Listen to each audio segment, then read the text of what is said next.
1, Lynn Porter here, and I just want to run through just a quick overview of a mini journal I made this morning.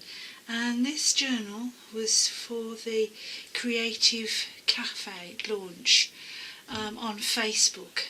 And once a month, a group of us who are really interested in creative expression and sharing and collaborating with one another, and formed a little online creative collaborative called the Creative Cafe on Facebook as a group. And anyone who's interested, please come along. Would love you to join.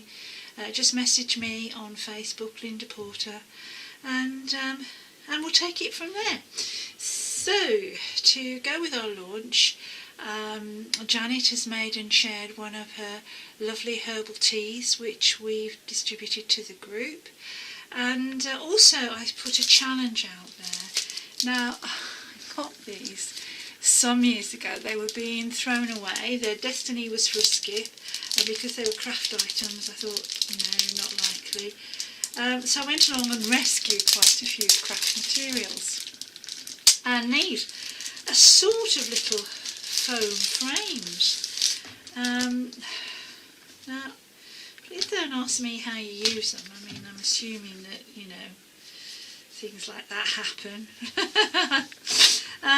But I've got a number of these, and as I say, never having really sussed out how to work with them. I think they probably work in a lot of different ways. But basically the challenge this month was to use these in a creative way, to post a picture on the Facebook group of what you did and how you did it, and the whole idea being that the picture that gets the most likes will get a little giveaway prize. So today my contribution was to make a little mini journal.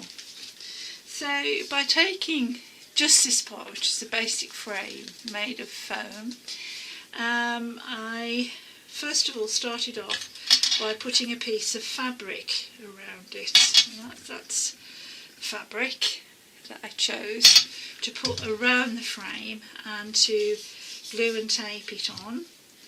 And then I printed off a picture that I had, and it's actually the logo for the Creative Cafe, and if I bring it up, I hope you can see that picture.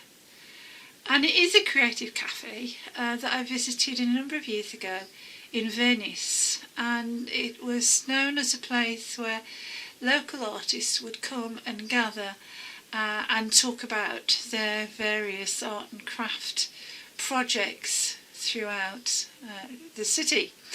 And so that was a photograph that I took at the time, and just seemed appropriate to use that for the Creative Cafe picture.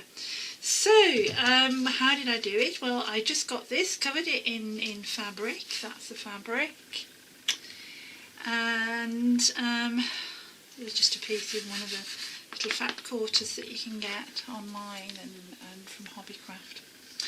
I put the whole picture on the other side of it. I then lined it just around the frame, just to give it an edging, just to give it a border, with some stitching across fabric. And then on the reverse of that I stuck some stock card, and this part acts as a kind of bookmark. And I held the little journal together with metal rings, so you can expand it to what you want. And on there I put a little charm of a cake stand. So I hope you can see that. I'll hold it up, oops, to the light a little bit. Hopefully you can see the cake stand, which kind of reinforces the theme of the Creative Cafe and the artisan cakes that we're going to be sharing at our meetings. And if you want to know more, just come along to the Creative Cafe group on Facebook, message me and you can join, and we'll tell you more about it.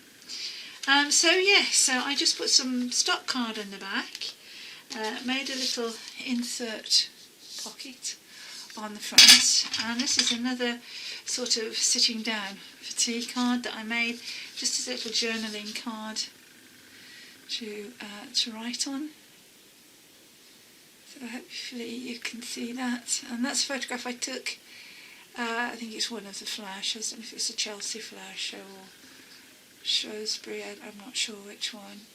And so I thought that was quite, theme relevant. So I put that in there. Just sheets of writing paper, which is patterned on one side, blank on the other, so you can dress it, put ephemera in, you put whatever you want in there really. You can take pages out because it's got the rings in, you can put other things in. So going to the back page, I'll move out of the way now, we don't need that. This was just a piece of hardboard that I had, and again I covered it with this fabric, lined it on the inside with a piece of stock card, again another little insert pocket on the back, and another photograph. It was either Chelsea or Tatton Park flower show, this one. And I'm not sure if you can see that properly in this light. But again, it's another little niche place excuse me, to go for tea. And this beautiful pathway was Peacock. It was called the Peacock Garden. Everything set out for a luxury tea, and all this was made out of shells, this mosaic. Totally amazing. So yes, I have used this picture in my artwork in various ways. So again, just to form that little journaling card just to go in the back, and the rest is up to you. So it's my intention now to leave that up for a month, and everybody in the group will be posting their challenge, and as I say, the one at the end of the month will win that one that has the most likes and comments. Will decide who wins that at the end of the month. If anybody wants to know more about journal making and journal making technique, there is the website, my website that I post all the journals, which is www.journaling.me. So that's journaling, JOURNA, and that's a double L for the English spelling, ing.me, M-E. So www.journaling.me. I'll put it at the end of this little video. So thank you for joining me. So easy, so simple to make, easily done with scrap materials. You can raid, your bits of scraps and that you say in your cereal boxes, and you can have a go at making your own junk journals. We'll be looking at a lot of techniques for doing this on the website and also on Creative Cafe. So I look forward to seeing you there, and thank you for your time today.